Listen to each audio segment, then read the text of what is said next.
আইলুল মুস্তাকবির, গরিব মানুষ গৌরবী, যে অহংকারী।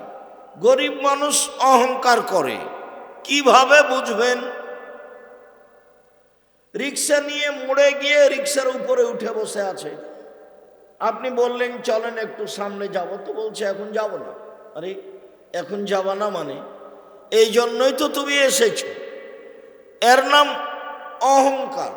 গরিব মানুষ কম দামের মাছ কিনতে হবে, তো বেশি দামের মাছ কিনেছে, কর্জ করে খাবে। এখন বইয়ের পাল্লায় পড়ে বেশি টাকা দিয়ে শাড়ি কিনেছে, দিনই চলে না, সংসারই চলে না, আবার বেশি দামের কাপড় কেন, মাছ কেন?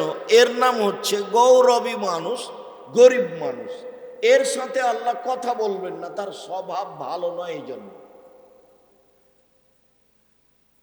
তো টাকনুর নিচে প্যান্ট পরলে তো কারো ক্ষতি হয় না, তো আল্লাহ তার সাথে কথা বলবেন না কেন? এই পাপটা মনের সাথে জড়িত। এই জন্য গান বাজনা, খেল তামাশা, বাদ্যযন্ত্র মানুষের মনের সাথে জড়িত পাপ।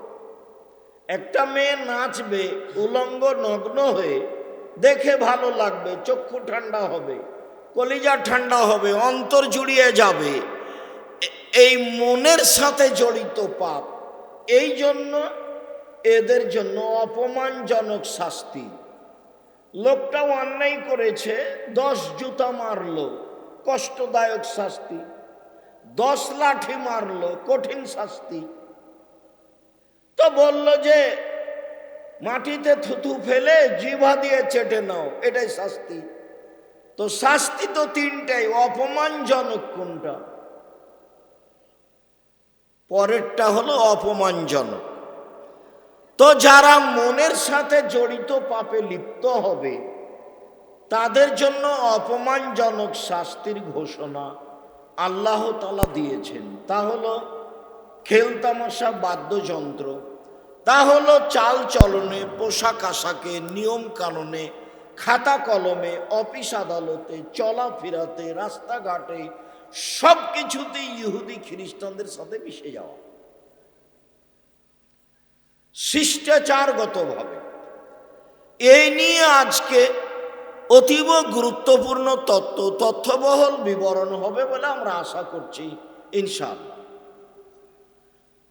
উকবা ইবনে আমির রাদিয়াল্লাহু তাআলা আনহু বলেন, তোমরা দায়িত্ব পালন করছো না, সামনে আপনি দাঁড়িয়ে থাকেন কোন শরমে? আমি তো আপনাকে ভালোবাসি, আমি তো আপনার জন্য এসেছি, আপনি দাঁড়িয়ে থাকেন কেন? এই তোমরা যাও, ওই কেউ দাঁড়াতে পাবে না, এসব বসেন, জায়গা তো আছে।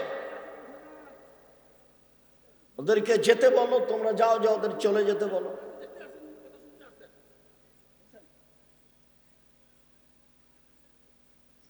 ওই নাই, ভলেন্টিয়ার নাই, আছে। বলছিলাম, উকবা ইবনে আমির রাদিয়াল্লাহু তাআলা আনহু বলেন, রাসূল সাল্লাল্লাহু আলাইহি ওয়াসাল্লাম বলেছেন, কুল্লু লাহবিন ইয়ালহু বিহির রাজুল ফাহুয়া বাতিল। আদমের ছেলে মেয়ে যেসব খেলা খেলে, সব খেলাই বাতিল, নাজায়েজ। শরীর চর্চা ব্যতীত যত খেলা আছে, শরীর চর্চা ব্যতীত যত খেলা আছে, সব বাতিল, সব নাজায়েজ, সব হারাম। গান বাজনা, খেল তামাশা, বাদ্যযন্ত্র টোটালেই হারাম, সম্পূর্ণরূপে হারাম। আব্দুল্লাহ ইবনে আব্বাস রাদিয়াল্লাহু তাআলা আনহু বলেন, রাসূল সাল্লাল্লাহু আলাইহি ওয়াসাল্লাম বলেছেন, ইন্নাল্লাহা হাররামাল খামরা ওয়াল মাইসিরা ওয়াল কুবা ওয়াল খিনজিরা ওয়াল আসনাম। নিশ্চয় আল্লাহ তাআলা মদ হারাম করেছেন, জুয়া হারাম করেছেন, খেলতামাশা, বাদ্যযন্ত্র, ডুবি তবলা, হারমোনিয়াম, দোতারা, সেতারা সব হারাম করেছেন। শুকুর, সোর হারাম করেছেন,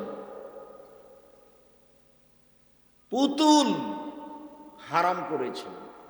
তার মানে শুকুর, সোর যে ভাষা দিয়ে হারাম করা আছে, গান বাজনা বাদ্যযন্ত্র খেলতামাশা সেই ভাষা দিয়ে হারাম করা আছে। ভাষা একটাই, খেলতামাশা, বাদ্যযন্ত্র, গান বাজনা, হারমোনিয়াম, দোতারা, সেতারা, ডুবি তবলা, সব একই শব্দ দিয়ে হারাম করা আছে। পুতুল, যে পুতুল আপনি বাড়িতে রেখেছেন, যে পুতুল আমরা রাখি না, আপনার স্ত্রী একটা তরকারির বাটি কিনেছে, সেটা হলো কাতল মাছ। আপনার স্ত্রী একটা আয়না কিনেছে, সেটা হলো রুই মাছ। আপনার স্ত্রী একটা আপনার বাচ্চা ছেলের জন্য পেশাব পায়খানার পট কিনেছে, সেটা হলো ঘোড়া। তার মানে আপনি আর আপনার স্ত্রী শিক্ষা থেকে কত দূরে। এরাই হচ্ছে নিম্ন শ্রেণীর মানুষ, এরাই হচ্ছে ইতর শ্রেণীর মানুষ, এরাই হচ্ছে বর্বর মানুষ, এরাই হচ্ছে অসভ্য মানুষ, এরাই হচ্ছে জাহেলিয়াতের যুগের মানুষ। এইসব শ্রেণীর মানুষকে যদি আমি আব্দুর রাজ্জাক বিন ইউসুফ বন্য, বর্বর, অসভ্য, অশিক্ষিত প্রমাণ করতে না পারি, আমি জাতির সামনে বক্তব্য দেব না। এই পটটা এ অবস্থায় আমাদের বাড়িতে 5 মিনিট 3 মিনিটও থাকবে না। হয় মাথাটা কেটে দেওয়া হবে, না হয় ফেলে দেওয়া হবে, না হয় ভেঙে দেওয়া হবে, না হয় বাইরে একটা কিছু করে নেওয়া হবে। এইটা এভাবে থাকতে পারে না।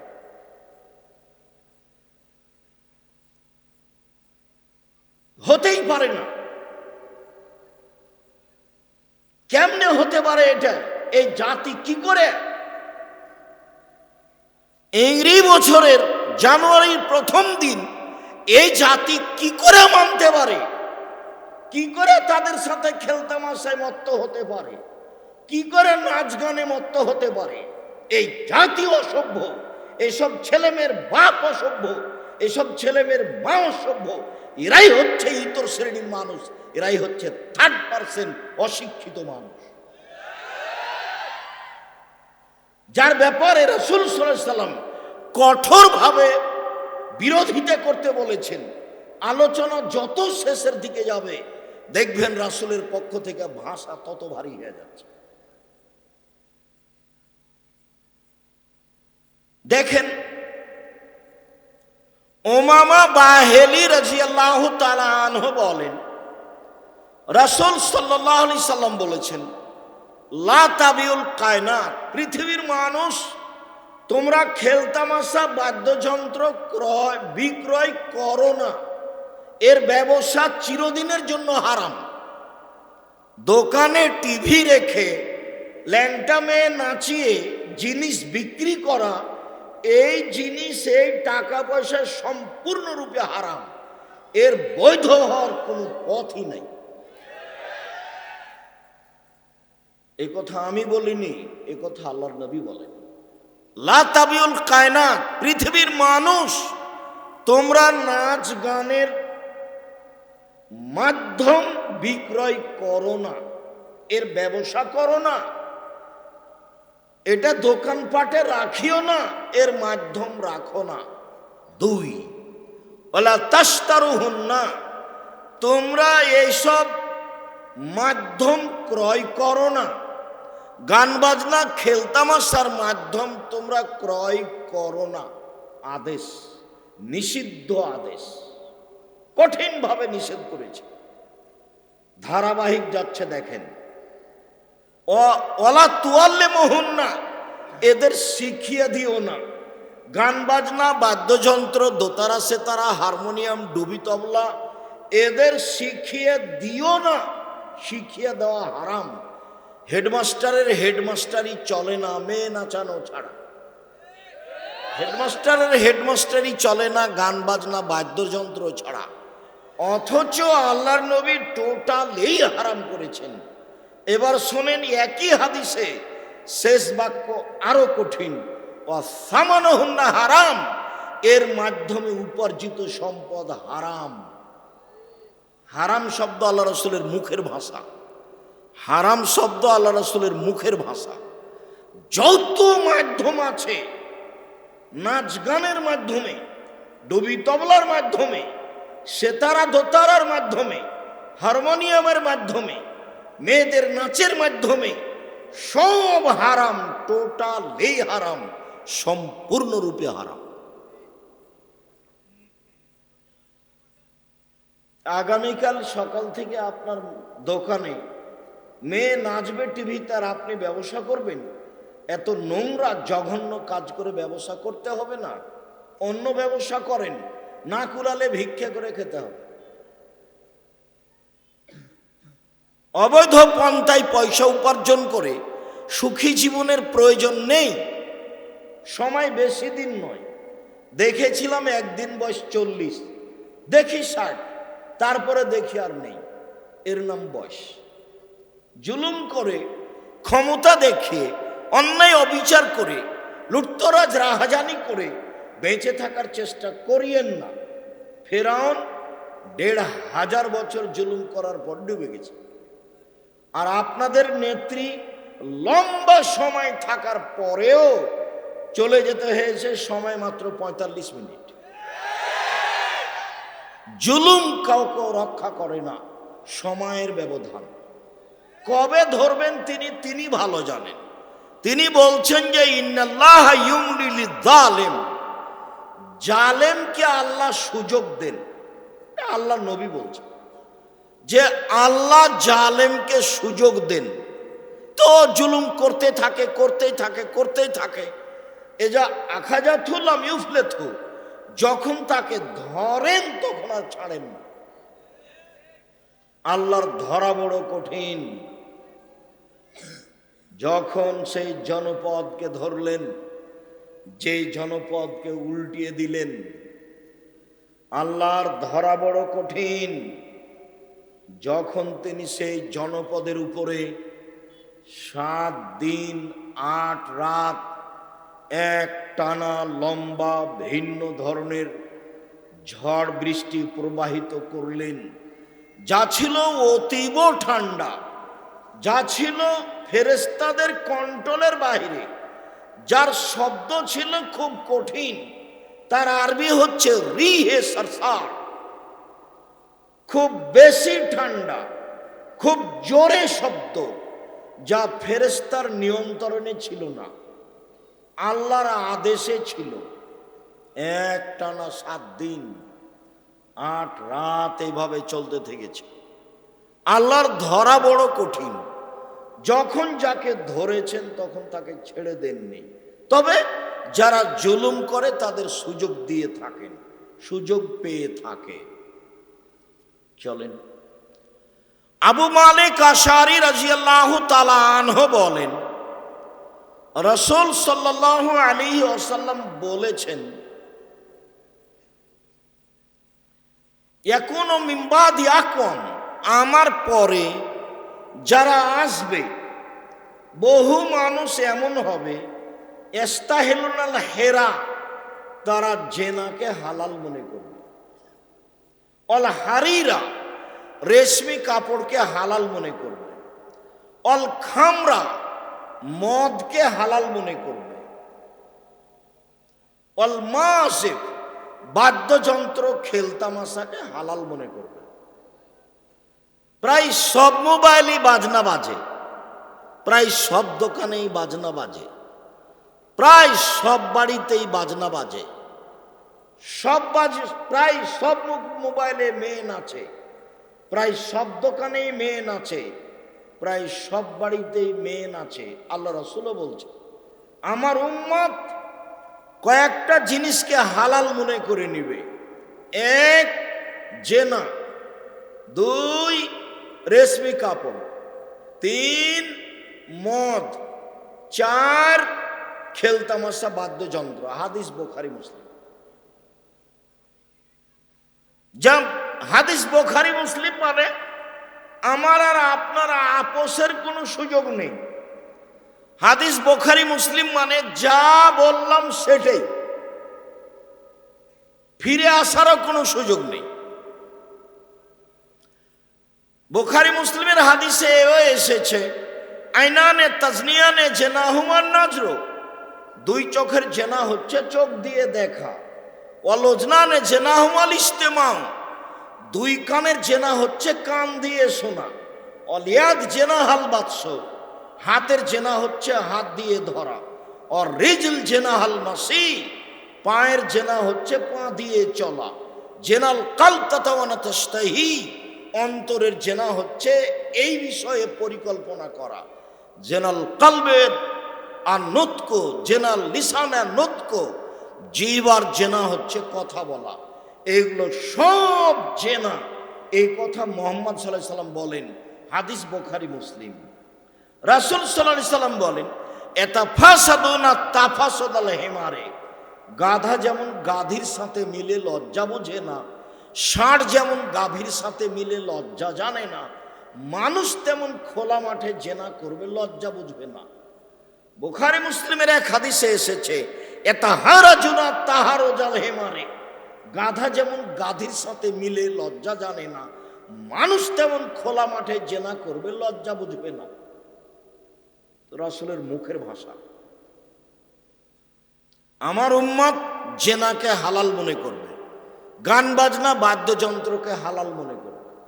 গান বাজনা বাদ্যযন্ত্র এখন আর পাপ নয়, কই মানুষ তো এটাকে প্রয়োজন মনে করে না। ভাবা, মানুষ সে নিয়ে চিন্তা ভাবনা করে না। প্রায় সবার কাছেই বড় মোবাইল, সব মোবাইলই মেন আছে।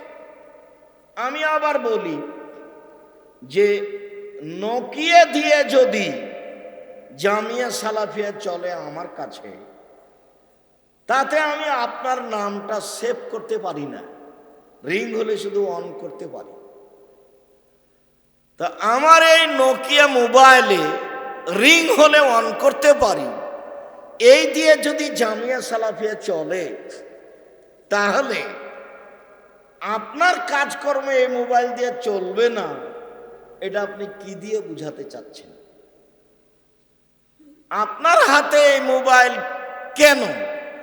আপনার হাতে যখন আমি এই মোবাইল দেখি, তখন আমি ইবলিসের একটা কথা আমার মনে পড়ে, সেটাও শোনাই। ইবলিস হলো 14 ইলিমের পড়া, তার মানে বিদ্যাও বেশি, বুদ্ধিও বেশি, কৌশলও বেশি। তো আল্লাহ যখন ইবলিসকে বললেন, ইবলিস আদমকে মেনে নে, তো ইবলিস বলল যে আমি হচ্ছি আগুনের তৈরি আর আদম হচ্ছে মাটির তৈরি, কেমনে তাকে মানি? তো আল্লাহর সামনে অহংকার করলো, এই শব্দটা হলো অহংকারের। তো আল্লাহ বললেন যে ইবলিস তুই সরে যা। ইবলিস বলল যেহেতু আমি আপনার রহমত থেকে সরে গেলাম, আমার একটা দাবি আপনাকে মানতে হবে। কি দাবি? আমাকে কিয়ামত পর্যন্ত বেঁচে থাকার সুযোগ দিতে হবে। তো ওর ভাষাটা ছিল এলাইয়াউমিল কিয়ামা, কিয়ামত পর্যন্ত। তখন আল্লাহ তার উত্তরে বলেন, আচ্ছা ঠিক আছে, এলা ওয়াক্তি মালুম, একটা সময় পর্যন্ত তোকে সময় দিলাম। তার মানে ইবলিস সুযোগ পেয়ে গেল। যখন ইবলিস সুযোগ পেয়ে গেল, তখন বলছে, দেখেন ইবলিসের ভাষা শোনেন, ও বলছে রব্বি, হে আমার প্রতিপালক। দেখেন বলার ঢং কেমন। ইবলিস বলছে রব্বি, হে আমার প্রতিপালক, তোমার সম্মানের কসম, তোমার মর্যাদার কসম, তোমার ইজ্জতের কসম, লাউব্যাল ইনসানা মাদামা তারহুম ফি আসাদিহি, আদম সন্তানের দেহে যতদিন শ্বাস থাকবে ওকে আমি ভুল পথে নিয়ে যাব, ওকে ভ্রান্ত করেই ছাড়বো। এটা আমি গ্রহণ করি না। কিভাবে ও জান্নাতে যায় তা আমি তাকে দেখে ছেড়ে দেব। এই ঘোষণা ইবলিস দিল।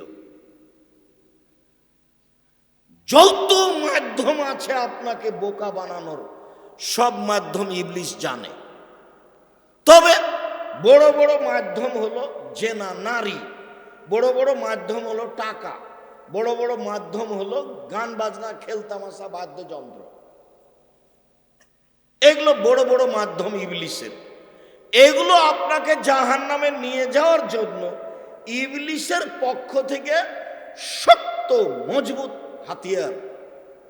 ও নিজে বলছে, আমি আদমের ছেলেমেয়ের দেহে শ্বাস থাকা কালীন ওকে আমি পাপী করবই করবই করেই ছাড়বো তাকে।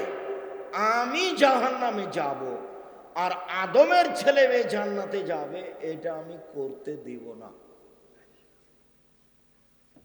তখন আল্লাহ বলছে, ইবলিস শুনে রাখ, আমার সম্মানের কসম। আল্লাহ বলছে, ইবলিস শুনে রাখ, আমার সম্মানের কসম, আমার ইজ্জতের কসম, আমার মর্যাদার কসম, আমার উচ্চতার কসম, আদম সন্তান যতবার বলবে ভুল হয়েছে ততবার আমি ক্ষমা করে দেব।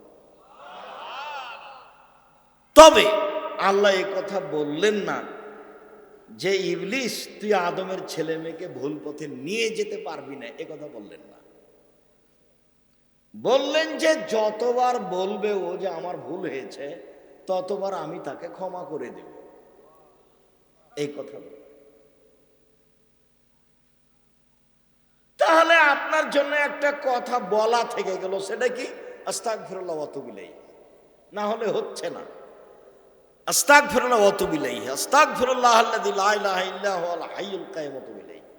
মধ্যখানে আরেকটু কথা। একদা আল্লাহ রাসূল গাধার পিঠে আছেন আর মুআয ইবনে জাবাল পিছনে আছেন।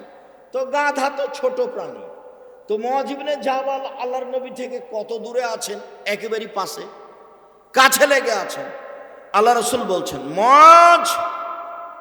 তো মুআয বলছেন, লাব্বাইক ওয়া সাদাইক, জি আমি প্রস্তুত, বলেন কি বলছেন? আল্লাহ রাসূল বলেন, মুআয। তো মুআয বলছেন, লাব্বাইক ওয়া সাদাইক, জি আল্লাহ রাসূল আমি প্রস্তুত, বলেন কি বলছেন? আল্লাহ রাসূল বলছেন, মুআয। তো মুআয বলছেন, লাব্বাইক ওয়া সাদাইক, জি আল্লাহ রাসূল বলেন কি বলছেন? আচ্ছা, মুআয কত দূরে আছে? পাশেই তো আছে। এত সতর্ক করছেন কেন? যাতে করে আল্লাহর নবী যে কথাটা বলছেন মুআয যেন ধরে রাখতে পারে। প্রস্তুত? মুআয রেডি? জি হ্যাঁ প্রস্তুত। মুআয প্রস্তুত? জি হ্যাঁ প্রস্তুত। এই জন্য আমি কথা বললে কেউ যখন দাঁড়িয়ে থাকে, অমনোযোগী থাকে, গল্প করে, সেইটাকে আমি ঘৃণা করি, এটা আমি পছন্দ করি না। জায়গা থাকে না তখন সেটা ভিন্ন কথা, জায়গা না থাকার কারণে মানুষ দাঁড়িয়ে থাকবে সেটা ভিন্ন কথা, কিন্তু অপ্রস্তুতি অবস্থায় থাকবে আর আমি হাদিস বুখারী মুসলিমের নকল করব, এটা আমি করি না। দেখেন আল্লাহ রাসূল কিভাবে বলছেন। এবার বলছেন, মুআয বলতে পারো আল্লাহ আমাদের কাছে কি পান আর আমরা আল্লাহর কাছে কি পাই? পরস্পর পাওনা কি, এটা কি বলতে পারো মুআয? তখন মুআয বলছেন যে আল্লাহ রাসূলুহু আলাম, জি না আমি বলতে পারবো না। আল্লাহ এবং আল্লাহ রাসূল ভালো জানেন আমরা যে কি পাই, তিনি যে কি পান, তিনি যে কি পান, আমরা যে কি পাই, সেটা আল্লাহ রাসূল ভালো জানেন। তখন আল্লাহ রাসূল বলছেন, মুআয শোনো, আল্লাহর পাওনা হলো আমাদের কাছে যে আমরা শিরক করব না, আর আমাদের পাওনা আল্লাহর কাছে যে তিনি আমাদের শাস্তি দিতে পাবেন না। শাস্তি না, শাস্তি দিতে পাবেন না। তো আমাদেরটা আগে না তারটা আগে? তারটা আগে। শিরক নেই তো জান্নাত, শিরক আছে তো জাহান্নাম, তারটা আগে দিতে হবে। তো ইবলিস তো আমাদেরকে বেকায়দায় ফেলেই দিয়েছে, তো এখন আল্লাহরটা আগে না আমাদেরটা আগে? আল্লাহরটা আগে। সেটা কি? আস্তাগফিরুল্লাহ ওয়া আতুবু ইলাইহি। তাছাড়া ইবলিসের হাত থেকে বাঁচার পথ নেই। এখানে শাস্তি যদি আল্লাহ না দেন, শাস্তি থেকে বাঁচার পথ হলো শিরক না করা। শিরক করিনি, বাঁচিয়ে দাও, ঠিক আছে, ওয়াদা বাস্তবায়ন করলাম। এই জন্য আল্লাহ রাসূল বলেছেন, লাক্কানু মাউতাকুম লা ইলাহা ইল্লাল্লাহ, পৃথিবীর মানুষ শোনো, যার জান যায় যায়, জান যায় যায়, মরে মরে, যায় যায়, মরে মরে, এরকম সময়ে তার পাশে বলো লা ইলাহা ইল্লাল্লাহ, পাশে বলো লা ইলাহা ইল্লাল্লাহ। কেন? মান কানা আখিরু কালামিহি লা ইলাহা ইল্লাল্লাহ ফাদাখালাল জান্নাহ, কারো যদি শেষ কালেমা লা ইলাহা ইল্লাল্লাহ হয় তাহলে সে জান্নাতে চলে গেছে। মানে লা ইলাহা ইল্লাল্লাহ মানে শিরক যা ছিল সব কেটে গেছে, যা পাপ ছিল সব কেটে গেছে। তো এখন মুখ দিয়ে বের করেছে লা ইলাহা ইল্লাল্লাহ, তারপরে মরে গেছে, এখন জান্নাত। কোরআন মাজিদ পড়ে লাভ হবে না, ওখানে সূরা ইয়াসিন পড়ে কোনো লাভ নেই, কোরআন মাজিদ পড়ে কোনো লাভ নেই। আল্লাহ রাসূল বলছেন, মান মাতা লা ইউশরিক বিল্লাহ দাখালাল জান্নাহ, কেউ যদি শিরক না করে মারা যায় তাহলে জান্নাতে চলে গেছে। ওমান মাতা ইউশরিক বিল্লাহ দাখালান নার, কেউ যদি শিরক করে মারা গেছে তো জাহান্নামে চলে গেছে। আরো 2-1 মিনিট খেয়াল করেন এদিকে, এক খেয়ালে চেয়ে থাকবেন, 19-20 হয় না যেন। আবু যার গেফারি রাদিয়াল্লাহু তাআলা আনহু বলেন, একদা আমি আল্লাহর নবীর কাছে গেলাম, দেখি তিনি ঘুমিয়ে, তা আমি চলে গেলাম। একটু পরে এসেছি তো দেখলাম তিনি জেগে। আমাকে দেখেই বলছেন, আবু যার গেফারি শোনো, কেউ যদি অন্তর থেকে বলে লা ইলাহা ইল্লাল্লাহ মুখলিসান বিকলবিহি, অন্তর থেকে যদি বলে লা ইলাহা ইল্লাল্লাহ, তাহলে সে জান্নাতে চলে গেছে। তখন আমি বললাম, আল্লাহর নবী, জেনা করলেও যাবে, চুরি করলেও যাবে? তা আল্লাহ রাসূল বললেন, জেনা করলেও যাবে, চুরি করলেও যাবে। আমি বললাম যে আল্লাহ রাসূল, জেনা করলেও যাবে, চুরি করলেও যাবে? তা আল্লাহ রাসূল বললেন, জেনা করলেও যাবে, চুরি করলেও যাবে। আর বললেন, আবু যার, আমি বলছি যাবে, তুমি আপত্তি করার কে? তোমার নাকটা মাটিতে মিশে যাক। হাদিস বুখারী মুসলিম। এখানে একটু কথা আছে, আর একটা হাদিস বলি, তারপর এই কথাটুকু বলবো ইনশাআল্লাহ, খুব খেয়াল করে থাকবেন। এটা হলো আবু যার গেফারি আর আল্লাহর নবী একসাথে। এইবার আবু হুরায়রা রাদিয়াল্লাহু তাআলা আনহু আর আল্লাহর নবী একদা সাহাবীগণের মধ্য থেকে উঠে বাইরে যেতে লাগলেন, বাগানের দিকে যাচ্ছেন। তা আমি পিছে পিছে আছি, আমি আবু হুরায়রা। একবার তিনি এরকম দেখলেন, দেখে বলছেন, ও আবু হুরায়রা? তা বললাম, জি আমি আবু হুরায়রা। তো দুইজন হাঁটছি, বেশ কিছুক্ষণ হাঁটলাম। একটু পরে আমাকে বলছেন, আবু হুরায়রা তুমি এখানে থামো, আমি আসছি। আমি থামলাম, চলে গেলেন, আর আসছেন না। ব্যাপারটা কি? কোনো দুর্ঘটনা ঘটলো নাকি? কোথায় তিনি? তাকাতে দেখে ওই যে আসছেন। কাছাকাছি তখন বলছেন, ওয়ানজানা ওয়ানসারাকা, চুরি করলে জেনা করলেও যাবে। ওয়ানজানা ওয়ানসারাকা, চুরি করলে জেনা করলেও যাবে। ওয়ানজানা ওয়ানসারাকা, চুরি করলে জেনা করলেও যাবে। আমি খালি দেখছি, কি রে, আল্লাহ রাসূল কার সাথে কথা বলছেন? কাউকে তো দেখতে পাই না, কে কার সাথে কথা বলছেন? এবার পাশে চলে এসেছে, তো বললাম, আল্লাহর নবী, আপনি কার সাথে কথা বলছিলেন?